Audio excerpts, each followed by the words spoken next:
जादुई बांसुरी। एक गांव में बहुत ही गरीब परिवार रहता था। उस परिवार में 3 लोग थे, सुमित्रा, जगतलाल, उनका बेटा पवन। जगतलाल आसपास के खेतों पर काम मांगने जाया करता था, लेकिन उसे कोई काम नहीं देता था। पवन ने अपना पूरा बचपन गरीबी में बिताया। अब वह 16 साल का हो चुका था। वह भी काम ढूंढने जाना चाहता था, लेकिन उसके माता पिता उसे अभी काम करने से मना करते थे।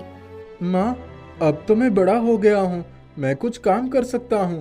काम मिल जाएगा तो हमारी स्थिति अच्छी हो जाएगी। नहीं बेटा, अभी जितना है उसमें ही रह लो, कुछ सालों के बाद काम ढूंढने जाना। इन लोगों के पास कुछ ही पैसे होते थे, जिससे वह सिर्फ 2 समय का भोजन ही कर पाते थे। एक दिन घर में कुछ नहीं बचा था जिसे सुमित्रा बना सके, इसीलिए वह पवन को बुलाई और उसने कहा, बेटा एक काम कर, मैं तुझे कुछ पैसे दे रही हूँ। इन पैसों से राशन ले आ, फिर खाना बनाकर खिलाती हूँ। ठीक है माँ, मैं अभी जाता हूँ। बचपन से लेकर आज तक पवन को एक भी खिलौना नहीं मिला था। वह किसी भी चीज की जिद नहीं किया करता था, क्योंकि वह घर के हालातों को समझता था। लेकिन आज जब वह बाजार आया, तब एक चीज ने उसका ध्यान अपनी ओर आकर्षित किया। एक व्यक्ति ढेर सारी बांसुरी लेकर खड़ा था। पवन की आंखें उन बांसुरी से नहीं हट रही थीं। वह बांसुरी वाले के और भी करीब आ गया और बांसुरी देखने लगा। सभी बांसुरी में से एक बांसुरी बहुत खूबसूरत दिख रही थी। पवन उसकी ओर देखे जा रहा था। पवन को बांसुरी की ओर देखता हुआ देख बांसुरी वाले ने कहा, क्या हुआ बच्चे, क्या देख रहे हो? यह चाहिए क्या? नहीं, मुझे नहीं चाहिए। इतना कहकर वह दौड़ता हुआ वहां से चला गया। लेकिन अभी भी वह मुड़ मुड़ कर उसी बांसुरी को देख रहा था। फिर अचानक वह वापस बांसुरी वाले के पास आया। मुझे ये बांसुरी चाहिए। ठीक है, अभी देता हूँ। पवन ने बांसुरी ली और पैसे दे दिए। बांसुरी पाकर वह बहुत खुश हुआ और लगातार उसे बजाता रहा। फिर कुछ घंटों के बाद घर पहुंचा। पवन, इतने घंटों से कहाँ थे तुम? तुम्हें पता है ना, मैं कब से राशन का इंतजार कर रही हूँ। चलो अब जल्दी से खाना बनाना शुरू करती हूँ। माँ, राशन नहीं आ पाया। क्यों? पवन अपनी जेब से बांसुरी निकालता है और माँ को दिखाता है। मैंने उन पैसों का ये बांसुरी खरीद लिया।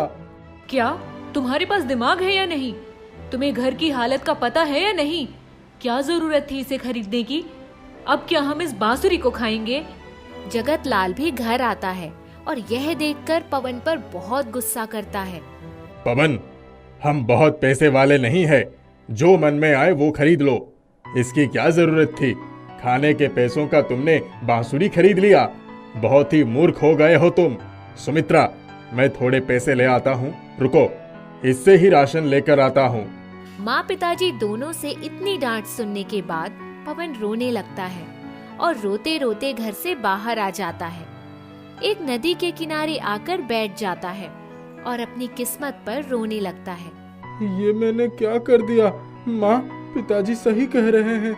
मैं खाने के बदले ये बांसुरी कैसे खरीद सकता हूँ? पता नहीं इस बांसुरी को देखकर मुझे क्या हो गया। आज इस बांसुरी की वजह से मुझे इतनी डांट सुननी पड़ी। मुझे नहीं चाहिए ये बांसुरी। पवन गुस्से में बांसुरी को नदी में फेंक देता है और घर चला जाता है। घर आकर माँ पिताजी से माफी मांगता है और कहता है, पिताजी, अब से ऐसा कुछ नहीं करूँगा। माँ पिताजी उसे माफ कर देते हैं। आधी रात हो रही है। अचानक पवन के कानों में बांसुरी की धुन सुनाई देने लगती है। पवन कई बार उसे नजरअंदाज करने की कोशिश करता है, लेकिन बांसुरी की आवाज आनी बंद नहीं होती। ऐसा लग रहा था जैसे बांसुरी की आवाज पवन को अपनी ओर बुला रही हो। पवन उठा और आवाज का पीछा करने लगा। पीछा करते करते पवन उसी नदी के पास पहुंचा जिसमें उसने बांसुरी को फेंका था। अरे, आवाज तो यहीं से आ रही है। एक पेड़ के पास से आवाज आती है, पवन इधर आओ। पवन मुड़कर देखा तो वहाँ बांसुरी खड़ी थी जिसे उसने नदी में फेंकी थी। बांसुरी बहुत चमक रही थी और पवन से बातें कर रही थी।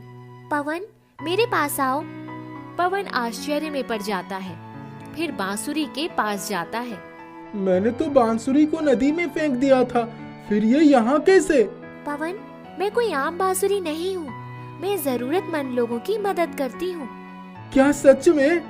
हाँ पवन, मैं तुम्हारी 3 इच्छाएं पूरी कर सकती हूँ, फिर मैं टूट जाऊंगी और हमेशा के लिए खत्म हो जाऊंगी। लेकिन ऐसा क्यों? मुझे किसी जरूरतमंद की 3 इच्छाएं पूरी करने के लिए ही बनाया गया है। मेरा काम खत्म हो जाएगा तो मैं गायब हो जाऊंगी। पवन यह सोचकर खुश हो जाता है कि उसकी इच्छाएं पूरी होंगी। वह बांसुरी से कहता है, मेरी यही इच्छा है कि मैं अपने माँ बाप को रहने के लिए अच्छा सा घर दे सकूं और उन्हें पैसों की कभी कोई दिक्कत ना हो, और अंत में ये चाहता हूँ कि मेरे पिताजी की एक अच्छी नौकरी लग जाए। ठीक है पवन, देखना बिल्कुल ऐसा ही होगा। मैं तुम्हें एक मटका सोने के सिक्के दूंगी, इसे लेकर जाओ, इससे तुम्हारे पैसों की दिक्कत खत्म हो जाएगी। पवन उसे ले लेता है। थोड़ी ही देर के बाद बांसुरी 2 टुकड़ों में टूट जाती है और वहाँ से गायब हो जाती है। अगली सुबह जगत लाल को गांव के सरपंच ने अपने पास बुलाया और कहा, जगत लाल, तुम बहुत समय से काम ढूंढ रहे हो ना, आज मैं तुम्हें काम देता हूँ। आज से तुम मेरे लिए काम करोगे और हर रोज घर से यहाँ आने की जरूरत नहीं है। मेरा एक घर खाली पड़ा है, आज से ही तुम पूरे परिवार के साथ वहाँ रहने के लिए आ जाओ। पवन समझ जाता है यह सब उसी जादुई बांसुरी का कमाल है। अब पवन का पूरा परिवार खुशी खुशी रहने लगता है।